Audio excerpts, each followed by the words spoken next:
అంటే ఈ విధంగా మీరు ప్రశ్నలు అడుసుకోండి, ప్రశ్నలు అడగండి అని చెప్పేసి మీరు చెప్తాంటే, ఇలాంటి ఎవరైనా సరే సమాజంలో చైతన్యం పరిచే విధంగా కావచ్చు, ఇవన్నీ మాట్లాడుతారు. వాళ్ళని అర్బన్ నక్సలైట్ అని చెప్పేసి ముద్ర వేస్తా ఉన్నారు. అండ్ అర్బన్ నక్సలైట్ అంటే నక్సలైట్‌ల పని అయిపోద్ది. ఇక అర్బన్ నక్సలైట్‌ల పని పట్టాలి అని చెప్పేసి బీజేపీ పార్టీలో నాయకులు చాలామంది చెప్తా ఉన్నారు. సో ఏం చెప్తారంటే ఇట్లా అడుగు అని చెప్పేసి ప్రశ్నించడం చెప్పడమే తప్పైపోయిన పరిస్థితి. పండుగల సాయన గుర్తుకొస్తాడు. హ్మ్.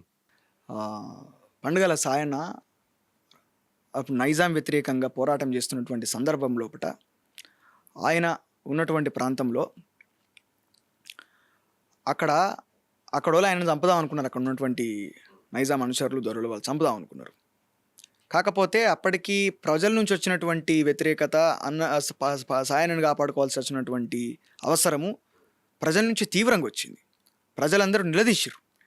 నిలదీసినప్పుడు ఆ ప్రాంతం లోపల ఉన్నటువంటి ఒక రాణి నిజాం ప్రభు దగ్గరికి పోయి ఇట్లా ప్రజల నుంచి తీవ్రమైనటువంటి వ్యతిరేకత వచ్చింది, మీరు డెఫినెట్గా ఆయనను చంపకుండా ఆపాలని చెప్పి అన్నప్పుడు ఆయన మత్మారో అని చెప్పి ఆయన వాళ్ళు ఫత్వానా సంథింగ్ అది పంపారు. అంటే వీళ్ళు దాన్ని చేంజ్ చేసిరు. మత్మారోని మత్ చూడనో సంథింగ్ ఏదో ఒక చేంజ్ చేసి వీళ్ళు ఇక్కడ తీసుకొని వచ్చిర్రు, ఆయనను చంపేసిరు. అంటే ఇక్కడ వ్యవస్థల్ని మేనేజ్ చేయడానికి నీకు ఎట్లా ప్రాపగేట్ చేయాలి, ఫేక్గా ప్రాపగేట్ చేయాలి, నువ్వు వీళ్ళ మీద ఒక ముద్రేసేయాలి. ముద్రేసి వీడు కమ్యూనిస్ట్ కాబట్టి, వీడు చైనా ఏజెంట్ కాబట్టి, వీడు ఫలానా కాబట్టి వీడు ఇట్లా మాట్లాడుతాడు, వీడు భారతదేశపోడు కాదు, వీడు దేశద్రోహి, వీడు అర్బన్ అది కుక్కని చంపాలంటే పిచ్చి కుక్కని ముద్ర వేయాలి. ముద్ర వేయడము.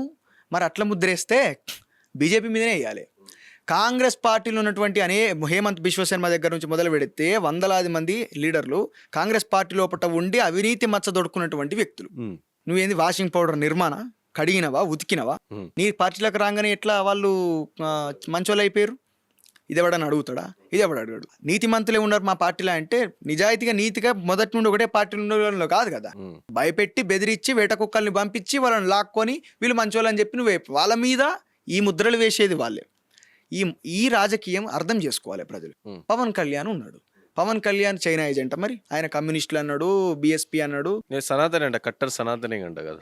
ఆయన ఏది ఆయన సినిమా స్టార్ అన్న, ఆయన ఏ సినిమా అయితే అది చూడాలి. మరి నువ్వు గట్లా మాట్లాడితే ఎట్లా? ఆయన కొన్ని రోజులు కమ్యూనిస్ట్ సిపిఎం సినిమా చేసిండు, కొన్ని రోజులు బిఎస్పీ సినిమా చేసిండు, కొన్ని రోజులు సనాతన ధర్మం అన్నాడు, రేపు ఇంకో ధర్మం అంటాడు, రేపు ఇంకోటి బాప్తిజం అంటాడు కావచ్చు, రేపు ఇంకోటి ఇస్లామిజం అంటాడు కావచ్చు. నువ్వు ఆయన సినిమా యాక్టర్ కాబట్టి ఆయన ఏ సినిమా ఇస్తే అది చూడాలి తప్పించి ఇంకా మనమే పైసలు ఖర్చు మనం పైసలు ఖర్చు పెట్టుకుని వాళ్ళు ఓటేసారు గట్లా. అట్లా ఒక సినిమా వాళ్ళు ఏదేస్తా చూడాలి. సినిమా యాక్టర్ ఆయన న్యాయం చేస్తున్నాడు ఆయన జీవితం లోపల. అది ఆ సినిమా ఎంత ప్రభావం చూపెట్టింది అనేది ఆయన చాలా గొప్పగా ఆయన నిజ జీవితం లోపల ఆయన జీవనటుడు. ఆయన అందుకే ఆయనకి ఇచ్చే టైటిల్ ఏంటంటే ఆయన స్క్రీన్ ముంగట నటిస్తాడు, ఆయన రాజకీయాల్లో నటిస్తాడు, బయట నటిస్తాడు. ఆయన మంచి నటుడు, the great actor, the great Indian actor. ఆయనకు ఆస్కర్ అవార్డు ఇచ్చిన తప్పలేదు. కాబట్టి మరి ఒకప్పుడు చైనా ఏజెంట ఎందుకు ఆయనకు ముద్రేయలే మీరు? ఇప్పుడు ఒకప్పుడు సిపిఎం సిపిఐ తోటి కలిసి పోటీ చేసిండు కదా. అవును. ఎందుకు ఆ రోజు మరి ఆయన చైనా ఏజెంట్ అని? అరే ఉన్న ముచ్చట్ను ప్రశ్నిస్తే మేము చైనా లేకపోతే దేశద్రోహులు ఈ అర్బన్ నక్సలైట్ అనే ముద్రలు పెట్టుడు అనేది పెట్టుటోడు ఉసిగోలు పెట్టుడు ఎట్లయినా చేస్తాడు. కానీ అనుభవించేటోడు కూడా మాట్లాడితేనే బాధ అనిపిస్తుంది.